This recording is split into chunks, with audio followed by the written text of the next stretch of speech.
Right. Good afternoon, good evening, good morning, whichever time zone you're in, wherever you're watching this from, and welcome to this Language Lives conversation. Tanya, Riordan, and I will be interviewing Christopher Thorne, better known as Kit Thorne. In fact, I've never heard him called anything other than Kit in 20 years of acquaintance. Um, True.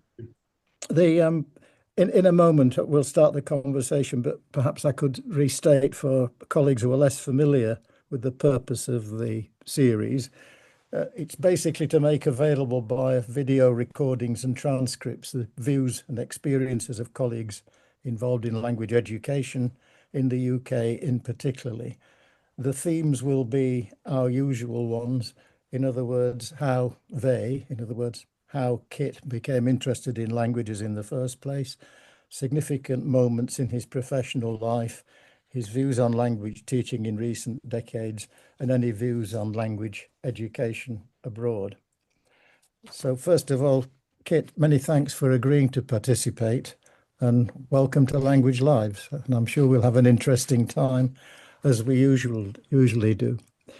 Perhaps my way of introduction, I could say you're probably best known for your work across three LEAs, local education authorities, both as a linguist and in the field of school improvement generally.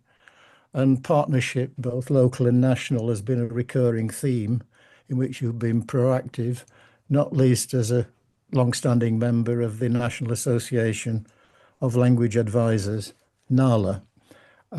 For colleagues abroad, and they who may not be familiar with this, there will be a footnote with the transcript when we produce this, but local education authorities were the authorities through which the day-to-day running of education was delegated throughout the 20th century. Since the turn of the century, the system has changed with more intervention by central government, and consequently the balance has changed. Now, Kit has been active right through the period when LEAs were highly prominent, and was working either for LEAs or as a local consultant since then. So, Kit, some things in the conversation will emerge from our curiosity about you because we're a nosy set on this. Others may emerge because that depends on where you take the conversation. So it's right informal. Roughly, Tanya and I will alternate. But let's start with the biographical. Could you tell us, first of all, how you became a languages person, how you became interested in languages, and how that was manifested when you went to school, and then we'll pick up university and career later. So, Okay, thank you. over to you. Thanks very much. Just to say then, I have written some notes, and I'm not going to just read them out, I promise, because I think that would be probably death by bullet point. But if you see me casting a glance down slightly at times, it's not because I'm switching off. It's That's just fine. We'd rather you do that than leave out something interesting. I was going to say it's the fear of missing out something. Yeah. So yeah, thank you very much, as I say, for giving me this opportunity. Much appreciate it. I was born in Cheshire, in the northwest of England, and my brother, 4 years before me, also born and bred in Cheshire. So that's our kind of geographical location. And over the years, even though I worked in many other parts of the country, the northwest has always had that kind of emotional pull on us to some degree. My mum was at home looking after my brother and myself for many years. She did work for a school a little bit later on in her career, which I can perhaps mention a bit later on. My dad worked all his life in Shell Refinery in Ellesmere Port, in again a variety of roles. And when he retired, he was actually head of the training department, so a kind of pedagogical stroke teaching type strand to his work as well. Okay. I went to two primary schools in the neighbourhood of Ellesmere Port. The first one only for about 18 months. I remember our reception teacher, Miss Abel, who was lovely. Everybody loved her, thought she was an absolutely fantastic teacher. And we were all a bit scared of going into the next class, which nowadays we'd call year one, of course, to the rather redoubtable Miss Bennett. It was actually lovely as well, but it took us a little while as young children to get used to different styles of teaching and learning, I think. However, I broke my leg foolishly, not that I did that deliberately, but when I was about 6.5, I fell awkwardly and broke my femur. And that took me out of schooling for quite some months, in fact.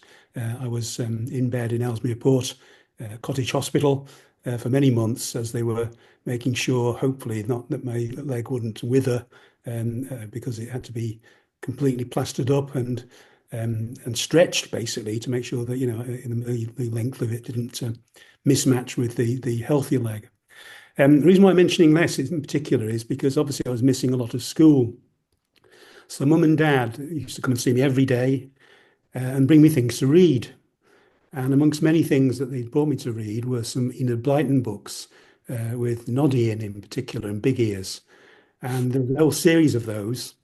And I think probably mum and dad might have cursed me a little bit under their breath because I used to read them all in one day and say, "Where's the next one, please?" And I don't want to belabor that point, but okay, out of some negatives, i.e., having that time out of school, actually it provided me with a really protected time when I could just lie there, sit there, and read. And I didn't realize it at the time, but I think that was quite significant in my developing love of language. All of this, of course, in English, not a hint, not a trace of any other language than English.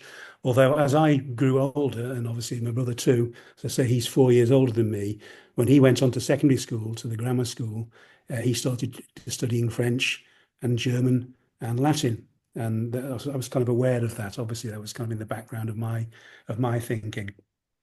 When I returned to school, it was to a new primary, new to me, a much smaller one actually than the previous one I'd been in. Both were nice schools, don't get me wrong, but I think I quite liked the smaller school, if I'm honest. It felt more like a big family, if that doesn't sound too contradictory.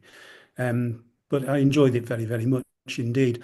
And the school that I went to in a place called Thornton, just a little village on the outskirts of Ellesmere Port, were very big on sport in particular, but also on plays and acting. And that's another strand that I'd like to pick up on during today's discussion.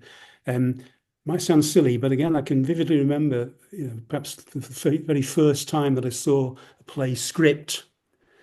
And it excited me. It excited me, the idea of here's a character's name and here are some things that he or she are going to say. And we can pretend to be those people and we can act it out. So again, without belaboring it, I think, plays and acting and theatre and sketches and taking the mick a little bit to some degree became part of my makeup. Where, I didn't realise it at the time. Again, these are all formative things in primary. I was also particularly aware of different accents and the different sounds that come out of our mouths. So, for example, our head teacher at Childer Thornton was a man called Tom Hughes, affectionately known as Pop Hughes. Everybody called him Pop, even to his face. And he was from Wales. He was from Snowdonia. And he had a lovely melodic tone and way of speaking. And I don't say this lightly because it sounds like I'm, ridiculing him, but I started, almost without thinking, to copy some of the ways that he used to speak. Not as a disrespectful thing, but just to see if I could do it. And then likewise, Ellesmere Port, of course, is, well, in the old days, it was just in Cheshire. Nowadays, I think it would be described as being on the border of the Wirral. And the Wirral Peninsula, of course, is now a separate authority in its own right. But that's in a sense irrelevant. It's all Merseyside.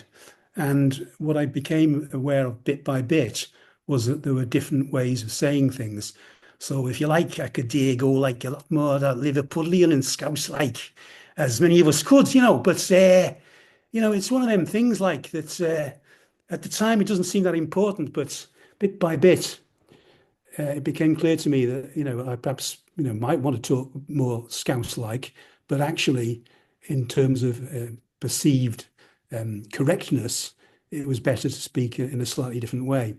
And that was never formally taught me, but it was part of the landscape that I was creating, or, in my terms, my mental landscape. So as I say, up until the age of 11, I was operating solely in English. I did the 11 plus exam, um, got through it. I don't particularly know, how well I got through it, but anyway, ended up at Ellesmere Port Grammar School. Just a quick comment about Ellesmere Port. The grammar school was founded in 1959. So when I went in 64, obviously it was still very much a relatively new foundation. It was very proud, Ellesmere Port Council itself was very proud that it secured the ability to have a grammar school. Before that, there was only one Wirral Grammar School further up the peninsula, but that's where my father went, in fact. But Ellesmere Port Grammar School was a fledgling, but very much trying to make its mark. And in fact, I'll talk about this a little bit more in a minute, if I may. But my brother, obviously 4 years ahead of me, he went on to university. He went on to Queen's College University, Queen's College, Cambridge University. And that again was something that I then had in my sights, without sounding big-headed. But in fact, I also went to Queen's College, Cambridge, to study languages. So in a sense, I was copying how was your first encounter with French and German then? It was indeed that. No, well, it's a really interesting thing because I again, I was really excited. I can remember vividly being in the classroom and we were all sat alphabetically, and I was, being surnamed Thorne, quite near the back, sitting next to Russ, my best friend from school ever. His name was Yates, so T and Y were together at the back. I loved the exposure to French in particular. We didn't start German until the second year. So in the first year, my form teacher, a man called Gordon Linnell, he was not only my form teacher, he was my French teacher. And not only that, he was my French teacher for the following 7 years. He was a wonderful teacher. I absolutely got hooked into French because of Gordon's teaching. He himself was from the Northwest originally. He went to Crewe County Grammar School and he studied for his degree French and Latin and education, and then became a teacher with us here in Ellesmere Port. I absolutely loved it. It's as simple as that, Alan. And, I think I did pretty well at it. And as a result of that, I was allowed to choose German in the second year. Latin was no longer on the option list when I arrived. Although Gordon, again, God bless him, when we were in the sixth form, he said, would anybody like to do Latin? And we said, yeah, please, that's possible. And so he gave us after lunchtime classes, and we did an O level in a couple of years in Latin. So I don't want to overplay this, but Gordon, what a fantastic person. I mean, I know people talk about this and it sounds a bit cliched, but is there one teacher that changed your life? Yes. Yeah. Gordon Linnell. Yeah. So were you equally fortunate in German? Yes, indeed. Yeah. I was very lucky there. A man called David Golder taught us for most of the time, although he then moved on to another post himself. In fact, 3 Davids taught me German: David Golder, David Brown, and then David Prince in the sixth form. And then obviously with French and German as well, we had the literature papers to consider. We had different teachers for that. And again, the literature really inspired me, as it happened again in both French and German. With our teachers' agreement, we chose quite a few plays. And again, I've touched on that already. So we did Biedermann und die Brandstifter, for example, in German A level, translated as The Fire Raisers.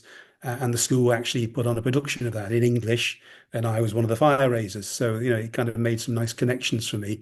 Not only was I studying it for the A level exam, but I was actually able to act it out on stage.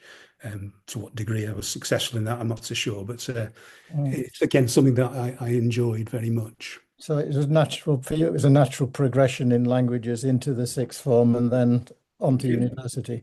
It was really, yeah. And tell us a bit about that stage then. Yes, indeed. I just, if I may, there's one other thing I was going to say, which I didn't want to miss. Well, in particular, if I take the French example, we had what in those days was a brand new textbook, I believe, to the profession called Nos Voisins Français. And we used that right the way through into the end of year 11 or the 5th year. But there were no tapes. There was nothing being pumped at us from native speakers, although we did have limited access to foreign language assistance. Basically, this was all done with Gordon in particular, As I say, he stuck with the language with us for 7 years, and he was modelling it. But he was very good at coaching people with their accents. And again, I don't mean to be big-headed about this, but he wrote a book, a self-published book called A Teacher's Life, about his life as a teacher in Ellesmere Port. And he writes a little bit about how he tried to model and to coach people's accents, which, again, I think it's interesting that he highlighted that. I think what I perhaps need to do now before I move on to university is just return to mum and dad. Without any shadow of a doubt, they enabled me to do much, much more with my languages, because basically they managed to get me the opportunity to go and stay with a German family when I was finishing year 10 or fourth year. And then likewise, further on, I was able to go to France, I was able to go to Austria, to Switzerland, to Germany. And that, I know it's perhaps stating the obvious, but the exposure to the target language in the target language countries was absolutely key. And it's something that they would have loved to have done themselves, but they didn't go to university, the war broke out. But they were then very keen to see that their sons should have those kinds of opportunities. So just to cut to the quick then, in terms of getting to Queen's, I was made an A-level offer. I was very lucky. I didn't have to do a special paper. I didn't have to do a separate exam paper entrance. I just had to get in on the basis of my A-level results. They wanted 2 A's and a B, which I managed just about. A's with my French and my German in particular, I was pleased with. But that was a big blip, really. And as I say, my brother blazed the trail. He went there, the first one from Ellesmere Port Grammar School to go back to Queen's.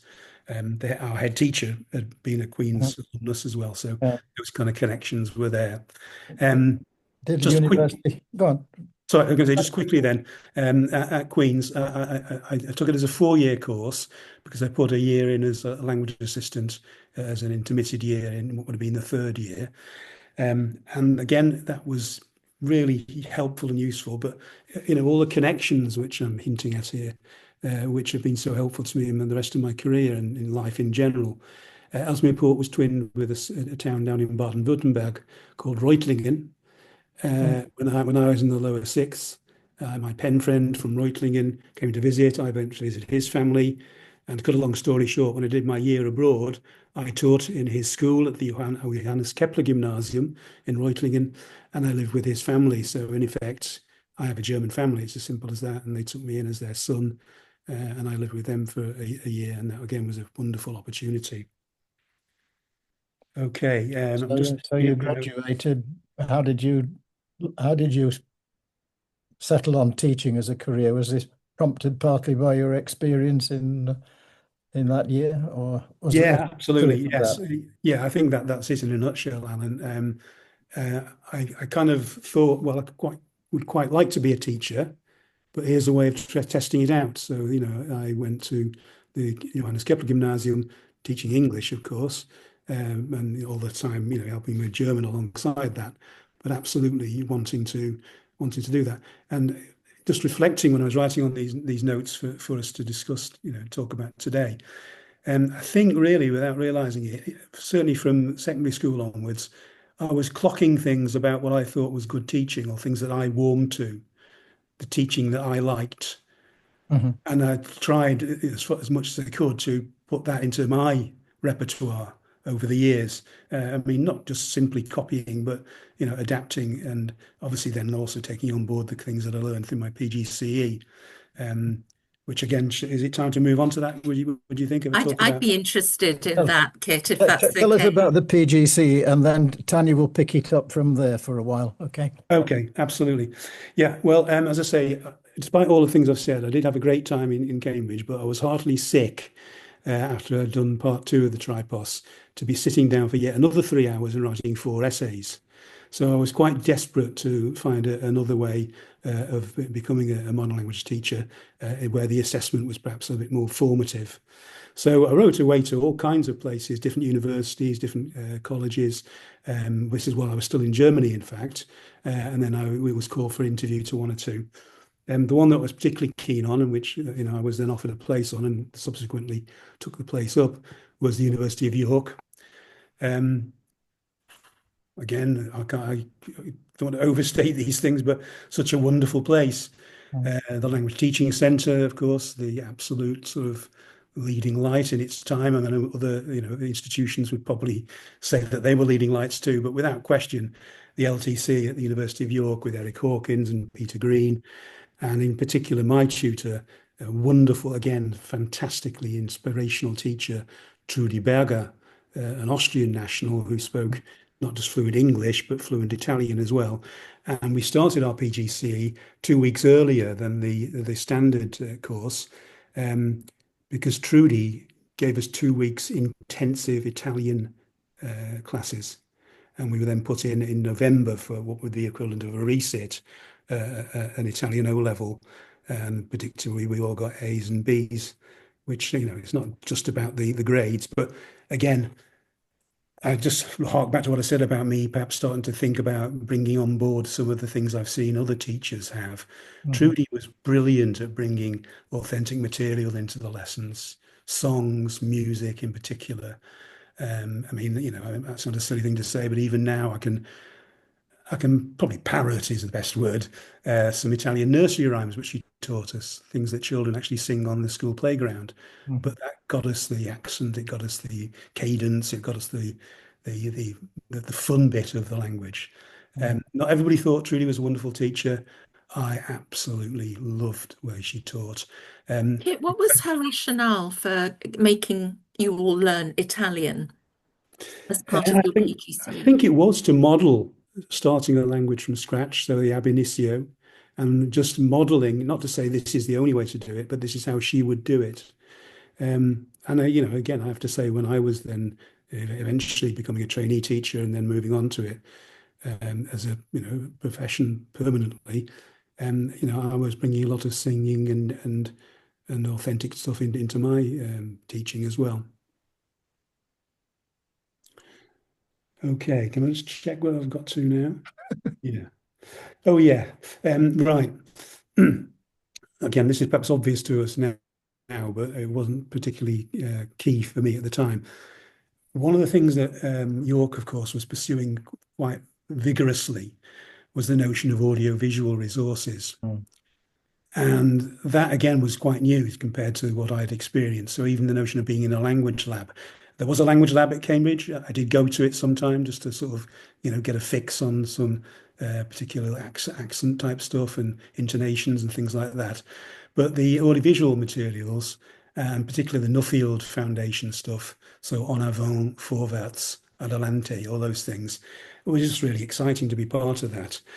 So much so that another tutor who I work closely with, a man called Tony Peck, he was busy coordinating the writing of Vorwärts Stufe 6, so the sixth form book following on from the O-level Vorwärts. And in the very first year that I was teaching, having done my teacher training and passed my PGCE, I was working in Harrogate at a high school there, a comprehensive school, in fact, despite its name. But the first October half term, Anthony went with a group of teachers, including myself, over to Munster, York's twin town, and we did some filming and videoing and audio recordings, looking at a variety of themes for the A-level Stufe 6. So again, a fantastic opportunity. I was so lucky to have that as part of my experience. And was that your first teaching post? Yeah. So I'm going to say, I was just looking at that. Yes, do tell us about the schools that you have taught in and the approaches. Clearly, the audiovisual approach was at the forefront there, and you were keen on that. Yes. How did you bring that in, and what other approaches did you use? Yeah. So I started off, as I say, then at Harrogate Granby High School. Taught there for 2 years. It was a very big school, over 2,000 students. It was actually an amalgamation of 3 schools, which all happened to be on the same campus. But in effect, it was, 3 sort of subsections of the school. As I say, it was comprehensive, although, there was a marked, obvious way, well, bluntly, the kids were streamed. And so the top streams did more languages, etc., etc., etc. I mean, just to give you one example, in that very first year, I was asked to take on the lower six German group, which I did. 30 people in it, 29 girls, one boy. We used a variety of stuff in German, but it was still pretty much textbook based. I mean, there were some tapes, admittedly. So we used a basic course called Wir lernen Deutsch, but we also looked at things like structural German, which was co-written by Peter Green, of course, from York. And then the language lab, of course, was now new to me in the sense of I was using it as the teacher, and each class had a weekly session timetabled, listening to the tapes and doing the drills. So that was all completely new to me. In French, likewise, Longman's audiovisual French was what we were just begun to use, and that built right the way through, all the way to the end of the year 11, the fifth year. So, I mean, there was quite clear parameters of what we should be using and how we should use it. But I mean, I obviously was the fledgling youngster in the quite a big department. I think there were 17 language teachers to cater for the needs of those 2,000 students.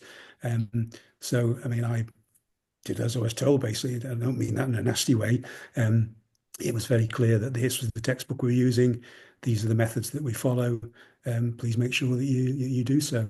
I wasn't particularly heavily monitored, I have to say. I mean, I'm not complaining about that, but in terms of compliance, I think I had one visit from the North Yorkshire advisor, who was very, complimentary, which was nice, but it was pretty light touch in terms of, was I following expectations of the department as a whole?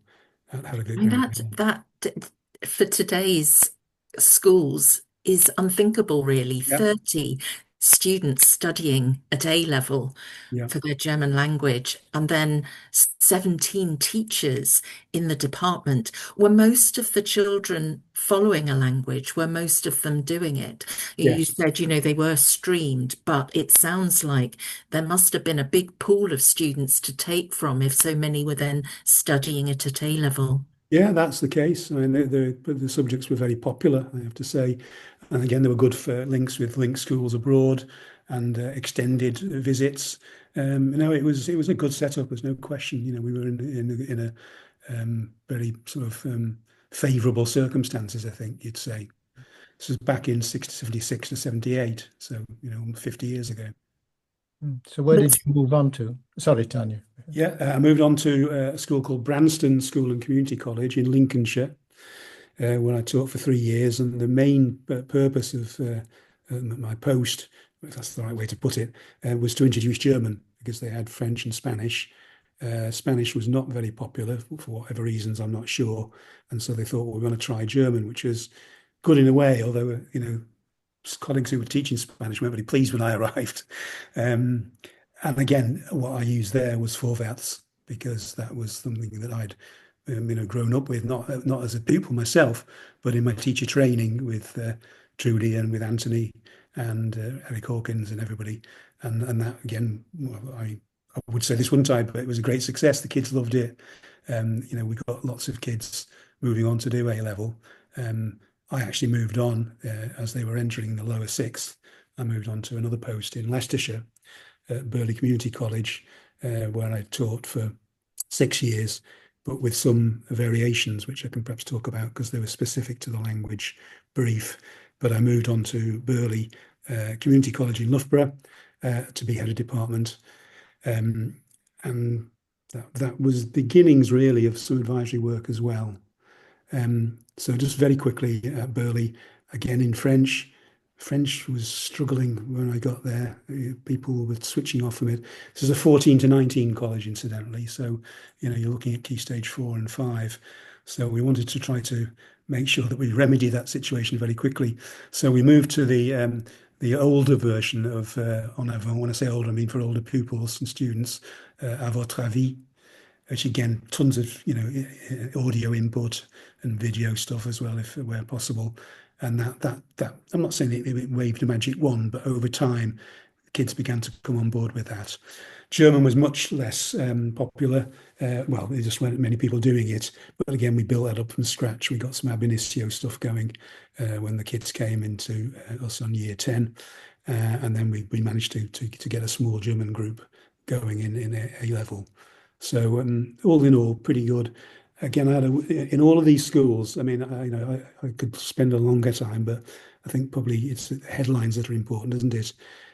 Every single one of those schools, I had fantastic colleagues. We didn't always see eye to eye, don't get me wrong. I'm not saying we had stand-up rows, but people who were willing to listen, who were professional, who would give willingly of their views and advice, who would model things for you. And, I think without question, in all three schools that I've mentioned, Harrogate and Branston and Burley, I learned an awful lot from others. I hope they learned things from me. But again, my theme there is nobody has all the answers. And what's important is to learn together and with each other and on behalf of each other. And that's what we try to do. I wonder if I might just ask one more question before I pass over to Alan. You're talking about the way things changed when you went to the community college. And again, you're talking about this approach that you brought to the school. What was it? Can you give some examples maybe of that approach that you felt really resonated with the pupils? Maybe for people who aren't so clear about it, maybe if we could just get a flavour of what it was that really was more engaging for your students. Yeah. If I take the example of À votre avis, written by adults, of course, so in a sense it's an adult lens looking at what they think teenagers might be interested in. But in fairness, they liked the format of it, the notion of it being almost like a magazine, and that it was studied for a set period of time. What we did basically was use one magazine for half a term's work at a time. At the time, also, it doesn't sound very revolutionary nowadays, but particularly Burley College, like I say, lots of good things going on there. But they went into thinking about ongoing assessment, formative assessment, step-by-step assessment, call it whatever one will. And so what we did was write our own assessment materials to check out what had been learned over the previous half term from each magazine. And I'm not saying the kids were punching the air and saying, oh, whoopee, but they liked the structure, they liked the security. They knew over 6 or 7 weeks, the expectation was they would cover this in listening, speaking, reading and writing, and some of it also multi-skill task as well. But at the end of it, they would have the opportunity to demonstrate that knowledge and skill and understanding through the assessments that we'd written. And they liked that. And, okay, ultimately they were aiming for an O level or a CSE, but that wage stage stuff, I think, was really quite useful. And I say it slightly tentatively because, as I say, I don't think it's actually kind of record-breaking stuff really, but in the context, it brought some security and certainty for the students, and they enjoyed that. And the predictability of it, maybe. Yeah. Thank you. Yeah. So you mentioned, Kit, when you were at Burley, you started doing some advisory work. Yeah. And I think you became an advisory teacher in Leicestershire, if I remember right.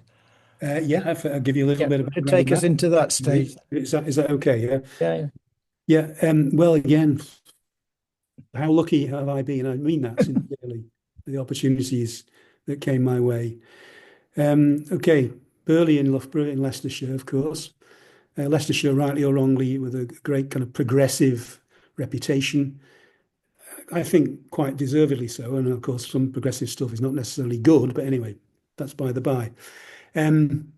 Leicestershire was in a partnership with other authorities, not least Oxfordshire, Somerset and Coventry. And if I mention Oxfordshire at the time, I'm talking about Tim, good old Tim, yeah? And Brickhouse, you mean? Yeah, Tim Brickhouse, yeah. At the time, Chief Education Officer for Oxfordshire, for those. He was indeed in those days. The reason why I'm hesitating is because I don't want it to sound it's all about him, except in a way it is. Mm-hmm. Because what he did was pull together those 4 LEAs, so Leicestershire, as I said before, being part of that, and Somerset and Coventry and Oxfordshire itself. And worked on an assessment project, which was called OSIA, the Oxford Certificate of Educational Achievement. It was actually also in partnership with what was then called the Oxford Local Delegacy of Exams, based in Summertown. And what it basically tried to do, and I think did a pretty good job at it actually, was produce a holistic overview of what a student's achievement was over a particular time period. And the way it did this was to shine spotlights, as it was called, on the student from at least 3 different perspectives. So one was a kind of personal PSE, HE sort of profile of what the student was doing. One was examinations, quite simply, the end of term or end of year exams, or GCSE or whatever, we were talking about. But specifically, there was something called the G component, a graded component. And this was targeted on 4 curriculum areas: maths, English, science, and languages, to my delight. So I was seconded initially from my role as head of department at Burley to be the Leicestershire rep on the languages graded test group. So that meant I was working with my peers from Oxfordshire and Coventry and Somerset on language assessments. So in a way, to go back to what you were saying before, Tanya, the use of ongoing away stage assessments with a votre avis kind of led me into this, looking at the graded approach. And of course, at the time, there was tons of stuff going on with graded tests, and the famous Gommel or Gommeleur, as the French tended to call us. And Oxfordshire itself, of course, had a good track record in that, I believe. I think it was called OMLAC from memory, a graded test scheme. And that was, all to the good. So I did that for 1 year. And basically, we spent most of the week in Oxfordshire, and in Oxford specifically, writing assessment materials. And then usually sort of Mondays and Fridays, we were back in our own respective ranches. So I'd go back to Leicestershire, not just to Burley, but to other schools. And we would basically model, I was like a guest teacher in a sense. I would go in and teach, but then we would use the assessment materials to see what was happening. And we did that in listening, speaking, reading and writing. And we devised a sort of taxonomy, really, of text types with levels of difficulty for reading and for listening, and then for speaking as well, different tasks. One of the key things that we were trying to do with the speaking tasks was to make sure we weren't just producing parrots, where you don't need to listen to what the other person is saying. You just say the next thing that it says on your cue card. So trying to build in unpredictability with varying degrees of success, but quite worried that role plays were just parrots.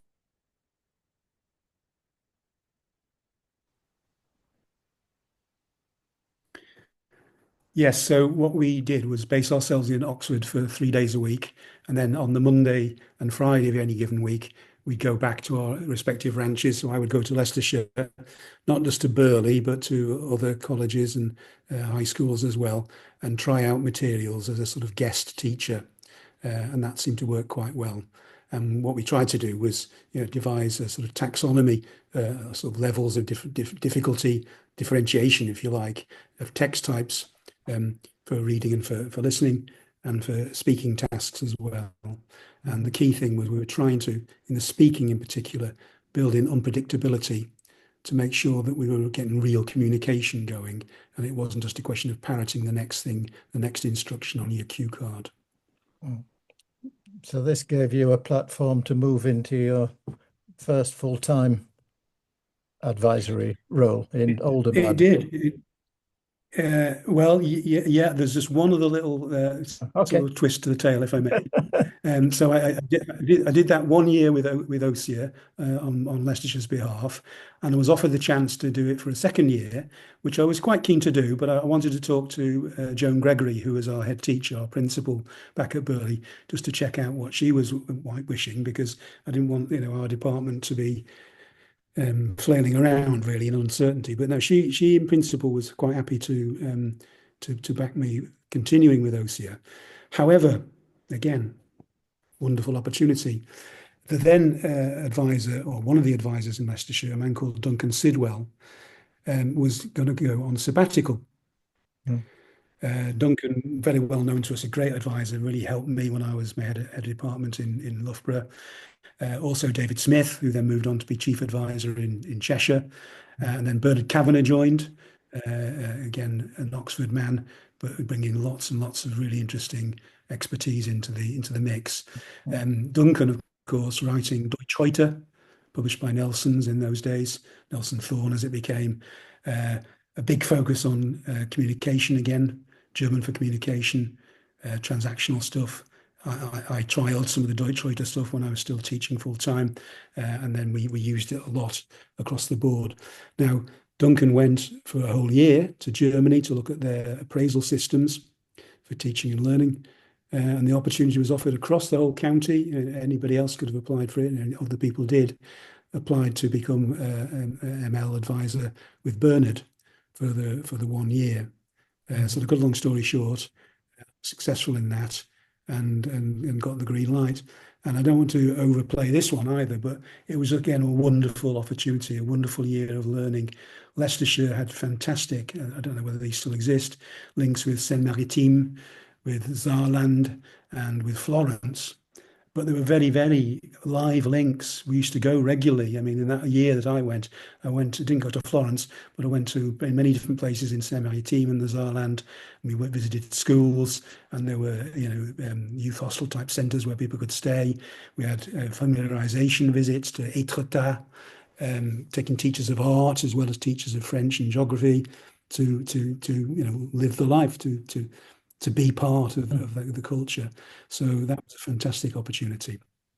All of that said, at the end of that year, I was applying for advisor jobs. And as you say, Alan, I was successful in getting the Oldham job. But it was interesting on that circuit, if I can call it that, being interviewed. A lot of the same people kept on appearing at the interview venues. And then they became advisors in other parts of the country. I think I mentioned already Harmer, for example, got his post in Sunderland in a matter of weeks from us both being together, going for the Oldham job.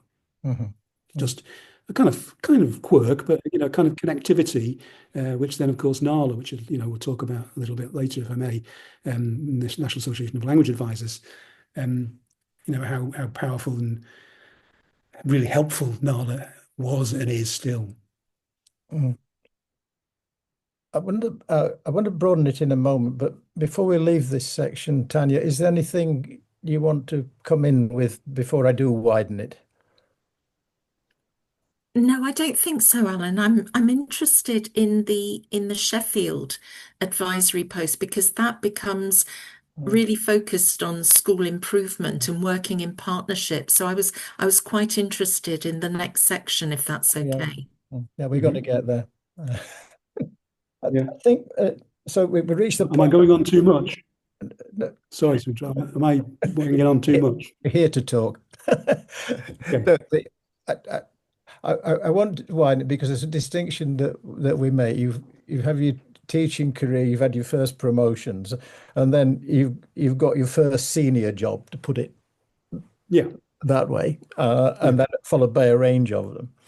And it's also the period when lots of things were happening nationally and locally. And when NALA played a role as well, in which you were central in all that. So I think what we're interested in, before we get on to school improvement, which we will do, if you'd like to give us your take on that scenario of that 20 years from the late 80s down to just past the millennium, of what you thought across the various roles you had and the people you knew, what do you consider were the achievements for languages in those years, and also, there's no such thing as golden ages. Some are better silver than others, shall we say? But any shortcomings or opportunities we missed in those years, just take it freely wherever you like. Okay. Tanya, remind me to come to school improvement before we finish. Yeah, indeed. Yeah, well, I shall try my best. Yeah, well, as it happens, you mentioned 20 years. I was in Oldham for 20 years, in a variety of roles, in fact. But my initial post was a general advisor with responsibility for modern languages, but also a link advisor role to both primary and secondary schools.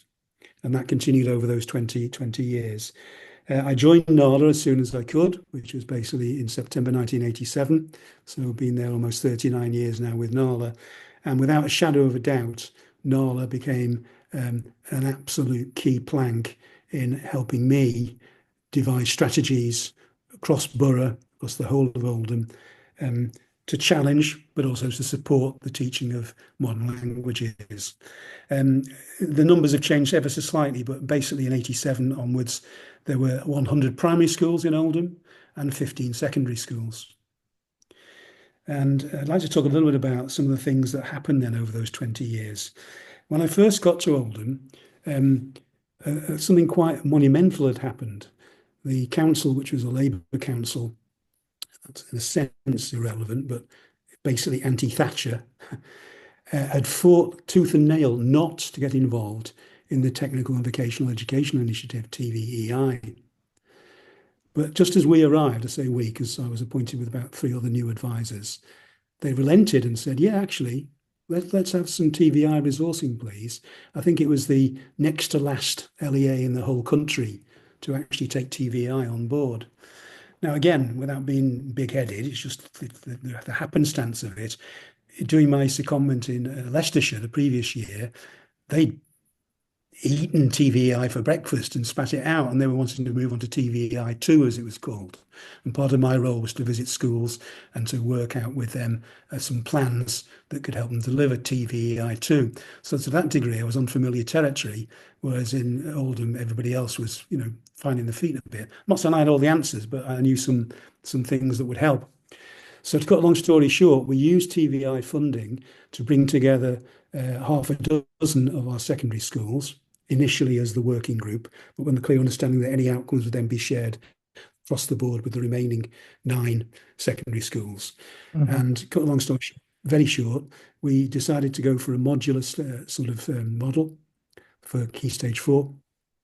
And that's exactly what we did. Each school wrote their own version of it, but we then collated it all together and produced what we called OML-MF, the Oldham Modern Languages Modular Framework. And surprise, surprise, Leicestershire also had a modular framework, and we weren't copying what their content was, but we were copying their methodology with their agreements. And again, it brought in step-by-step assessment, formative stuff, ongoing, graded assessment opportunities. So that was, without doubt, a fantastic beginning for us, because it brought resources in. It as bluntly as that. We could buy people's time. They could come out of school in protected time, and we could have working groups. We had visits to France as well, which were funded through the TVI funding, and that worked very, very well. Not perfect. As I say, we were only working intensively with 6 of the schools, and the dissemination out to the other 9 was perhaps a bit hiccupy, if I'm perfectly honest. But at least it was all there for people to try out at least. So TVI, I think, absolutely key. One of the kind of leitmotifs of TVI in Oldham became a whole focus on teaching and learning styles. And I know that's kind of controversial in some ways, because some people ask, is there such a thing, as a learning style or teaching style? But whether one agrees with it or disagrees with it, TLS, that bound our languages stuff very well into the rest of the curriculum, because the mathematicians were talking about TLS, so were the scientists, so were the geographers, etc. There was a common framework for us to work to and with. Second thing that I felt was important, and I didn't just pluck these out of thin air, as you can imagine. We had a big jamboree type meeting, really, basically, when I first arrived. We'll have some tea and some buns. Here's some flip charts. Whack it all up on the wall. What's working well? What's not working so well? What would you like time on? What would you like resources for? This was trying to get the temperature across the borough of our schools and what they thought was happening with languages and what they'd like to do with it. And one of the key things they said was, we haven't got any language assistants. So I had to go to the councillors, obviously, and talk through that with them. And they agreed. This was in my second year, because it took time to get it through the council procedures. But basically, we were able to pay centrally for 8 language assistants. So, 8 across 16 schools they would share between them. And that worked very, very well. And then again, using TVI funding, we did lots of sort of video diaries, a day in the life of some of the assistants, and made a kind of local version of kind of stuff that Central Bureau was turning out at the time. So again, without a shadow of a doubt, time and opportunity was there, but the will was there from the councillors in particular, and from our director, who was very supportive of these sorts of initiatives. Is this okay? Am I on the right kind of thing that I'm talking about now? Yeah, Yeah. just to interject, Central Bureau for people who Oh, yeah. weren't around at that time. Central Bureau became part of the British Council and was involved in many things, including exchanges and links abroad. It wasn't just propagating English, which is what most people would primarily associate it with. The I was just wondering. I imagine you're going to move towards the national curriculum at some point in this I am. trajectory, Yes, I am. because we're particularly interested in getting your take on that, because there are many things, although you have different emphases from some of the other interviewees, there are certain Mhm. things like graded objectives, for example, that run through. Uh, Having access to resources, foreign language assistance, those run through. Yeah. And then, of course, uh, towards the end of the millennium, we've got the national curriculum and we've got the national strategy, Yeah. and in which LEAs had an important role. So take us somewhere in that direction. And Tanya, if I'm talking too much, you chip in as well. Don't And hold. my question was all the focus on secondaries during this period? Because you said you were in charge of the primaries as well as the secondaries, and I wondered if there was any work going on with the primaries as well. Yeah, the main focus was on secondaries because that was the brief that I was given. But you're absolutely right to highlight because in a much more ad hoc way, there was stuff going on in primary. And then further down the line, when the PMFL strategy, was devised and there was funding available, we were successful in becoming a pilot. So I can say a little bit about that as well. I'd just like to backtrack a little bit then. So I'm still in about second or third year of me being advisor in Oldham. Yeah. And one of the things that we came through and were very grateful for was diversification of FL1. So getting rid of the hegemony, if that's the right word, of French. Mhm. And there was a lot of interest in German and Spanish in the borough. Spanish was particularly of interest to me. I didn't do much Spanish at all, didn't know much about it. So putting my mouth where my should be, where my mouth where my money is. We spoke with Spanish embassy colleagues and the consul in Manchester, and they put on intensive language lessons for us. And that was offered to anybody across the borough who was willing to take it on. They may be linguists themselves already. They may want to add Spanish to the mix, but that was very successful. Not all of us did this, but some were invited to take part in the diploma for Spanish as a foreign language, and got that diploma in it. And I mean, cut a long story short, further down the line, I enjoyed that so much. I actually took on a diploma with the Open University and managed to achieve the diploma at the time. I didn't do it to degree level, but I got an OU dip span, which I'm quite pleased with really because I had to do that mostly in my own time and anyway, things like that. But it was important to model it, to say to the groups of teachers, look, I'm quite interested in this. I know people's family circumstances might be different, but if you've got the inclination, we can support you financially and time wise. So that was quite good. I quite enjoyed that. Thinking then about national curriculum in general, we had a good track record by the time this was being discussed in more detail, really, I hope and think, of working in working groups. So we formed what we called MFL Shadow, and we shadowed what was happening at the national level, taking the same issues about how many levels could there be, should there be, given the fact that we start really only in year 7, should there be 10 levels, or that all that kind of discussion and debate. So there was some good levels of the discussion. We had a more informal group as well, which was affectionately known as Omelette, Oldham One Language Teaching Association, and they produced like a little newsletter as well. And all this was running alongside anything else that we were doing centrally. So we just wanted to make sure that people understood that we could have some input, and we might not be able to change every single decision made, because actually the view of our working group was that maybe it was better to have 5 levels rather than 10. But that didn't happen. But I mean, people at least felt they had the chance to voice their views and opinions. I think there was a great deal of excitement around, if I'm perfectly honest, without being too naive, about languages for all, that it should be on offer to everybody, that it should be differentiated. and it should be authentic, and it should be for communication. All of those sorts of things were really very much part of the landscape. Oldham was a big player in the unit of accreditation movement as well, out of Lancashire, St Martin's College in particular. Again, another sort of graded approach, but lots and lots of things there. And we'd written that into our TVEI scheme as well, incidentally. Each module had a unit of accreditation attached to it at the end. So again, they were getting way stage accreditation of what the students knew, understood, or could do after, again, about a half term's worth of work. So all of those kind of things chimed together, really. And, it did work very, very well, very well. Perhaps if I can say something at this stage then about Nala North West in specific terms. Obviously, geographically, it is where it says it is, but a vast variety of local authorities represented, from Lancashire through Cheshire, through the 10 Greater Manchester authorities, Oldham being one of them, but then you've also got the Merseyside contingent as well. And on the North West, I mean, don't get me wrong, I'm not saying, again, we always agreed, individually on stuff, but it was a real dynamic group of folk who were just keen to learn with each other and from each other again. And we did. And I mean, it would be wrong for me to just highlight one person, but in a sense, I'm going to break that rule by saying that Adrian Finbow in Bury LEA, he and I remain the best of friends because we just got on so well through the working with Nala and producing, various resources together. But then on a practical level, Bury is twinned with Angoulême. Oldham didn't have a particularly strong French link or anything to do with French-speaking people, really. So Angoulême became a kind of haven for some of the Oldham teachers when they were going over to practice their French. And in particular, that was with the primary strategy.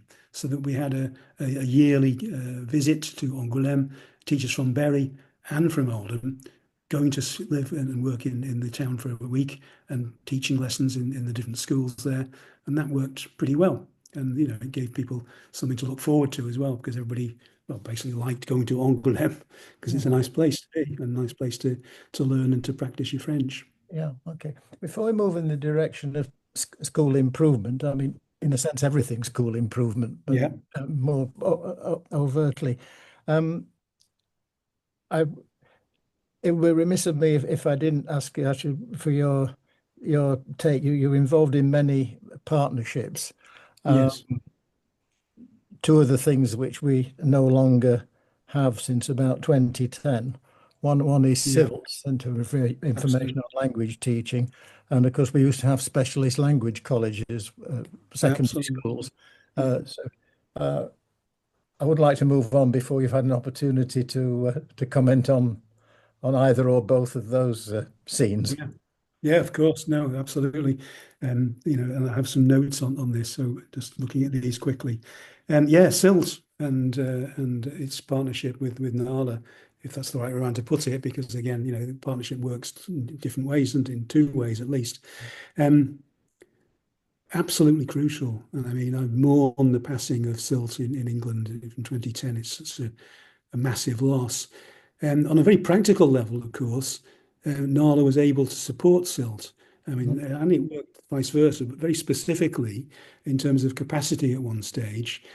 Jeff Lee, who was president of Nala at one stage, of course, he actually took on an interim role as, I think, deputy CEO of CILT.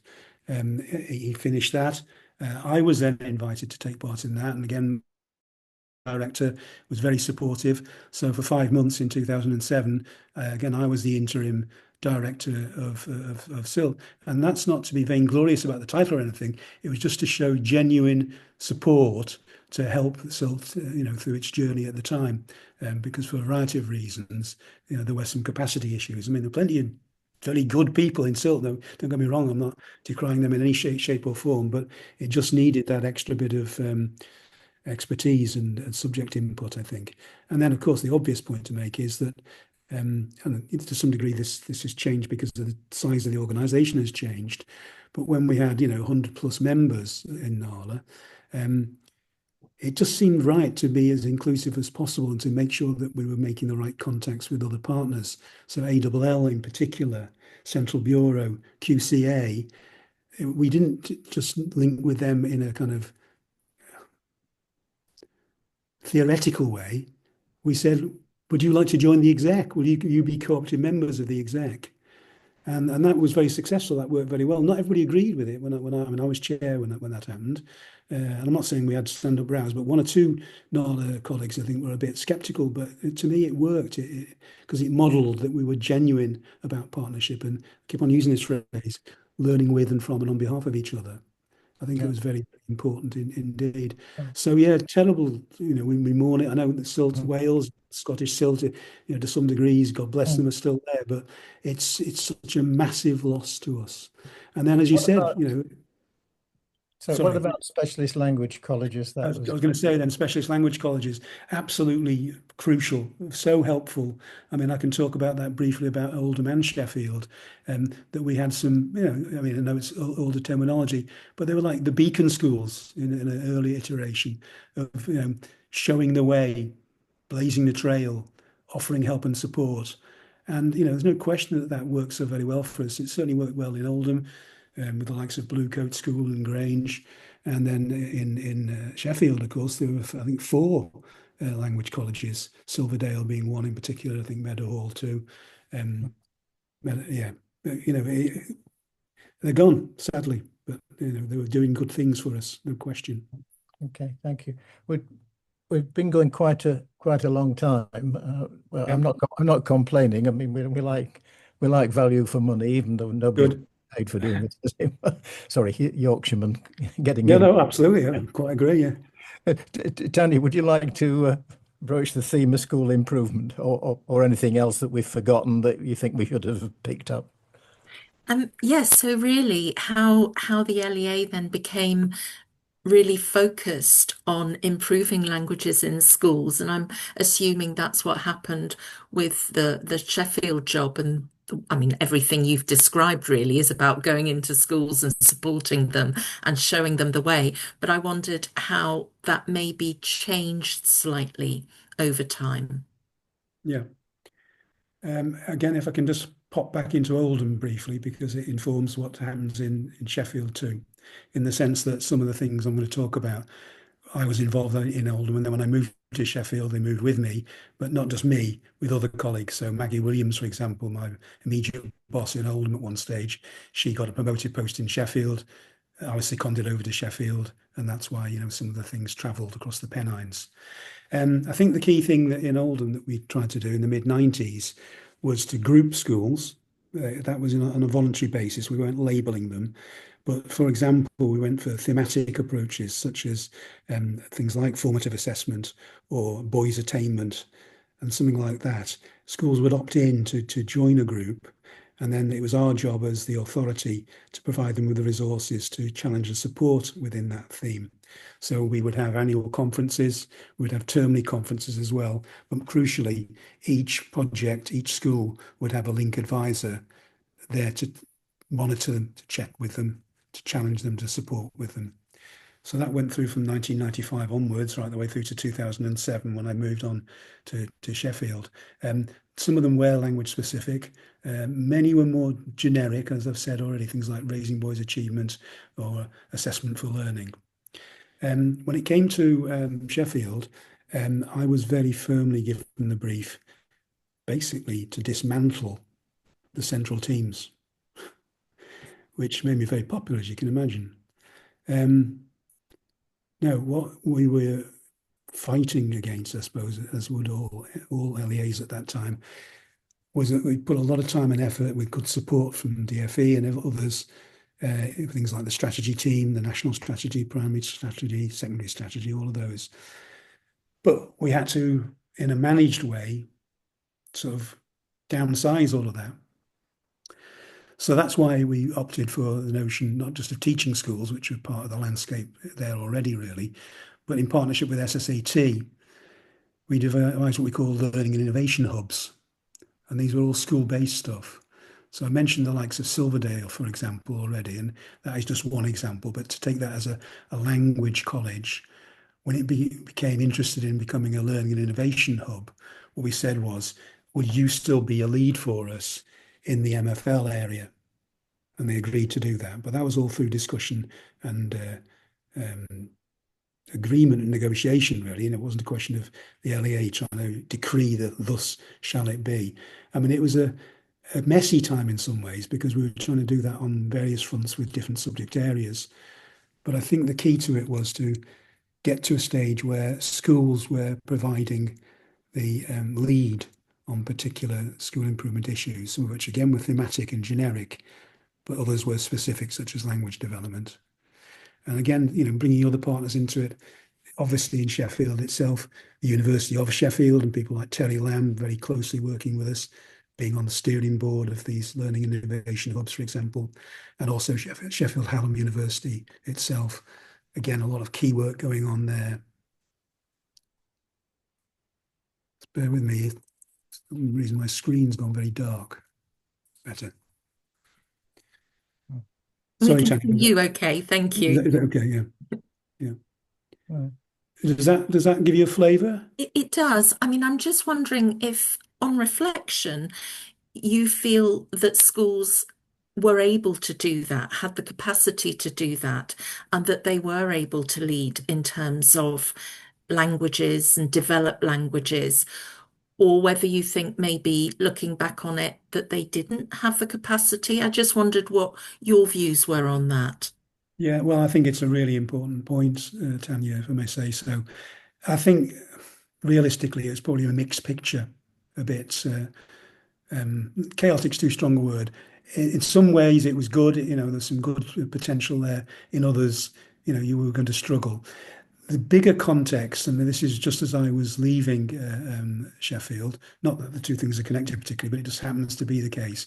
As I was leaving, we were just about getting to agreement on setting up a school company, which exists now, Learn Sheffield, and Learn Sheffield fronts up a lot of the CPD provision, whether it be in languages or other curriculum areas.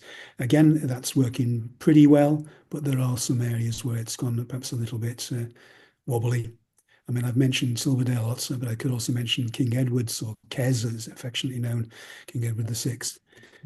KES, a leading light in languages in the city, but it got a very difficult Ofsted judgment, and it struggled, and then that was actually rescinded, and they got back to being a good status school. But things like that knocked the stuffing out of them a little bit, if I'm honest.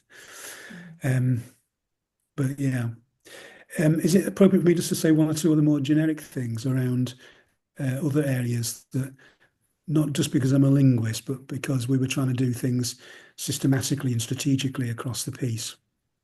Have we got time to do that? I think we've always believed that if you put languages in a vacuum, it doesn't thrive very well.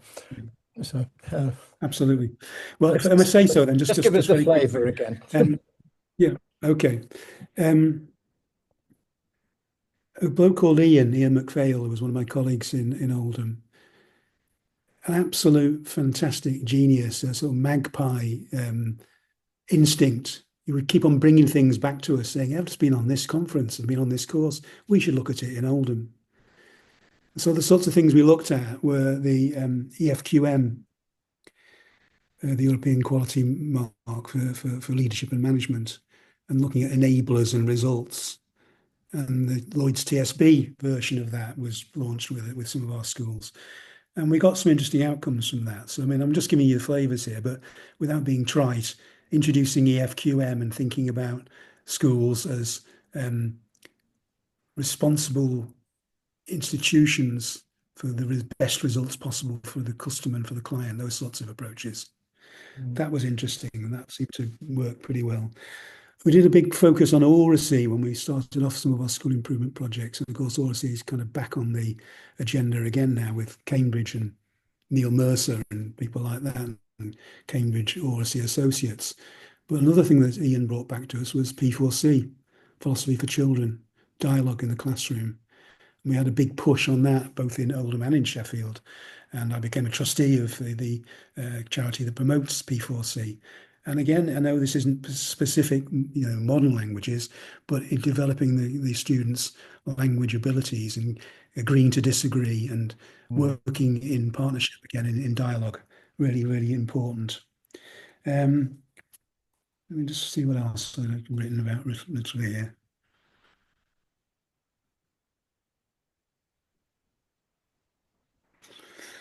No, I think that's about it really. Apart from, I've touched on this already, and we've talked about special language colleges.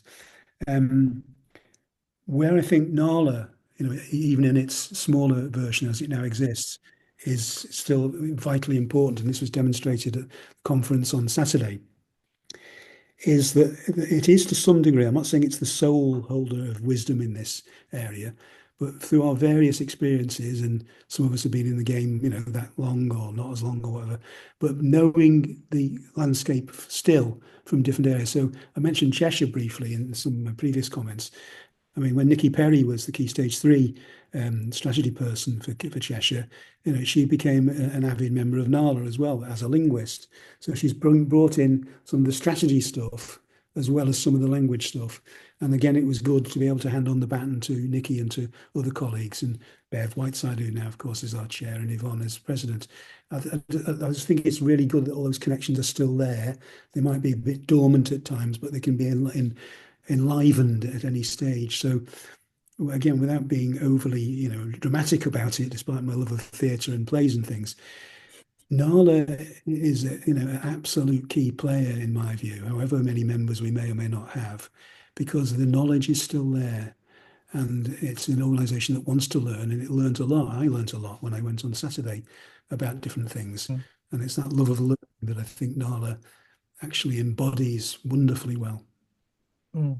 If I could interject, I mean, I wasn't at it this year for the first time, I think 20 years, but the inputs from that NALA picks are from people of a different generation, people in the 30s, 40s, 50s.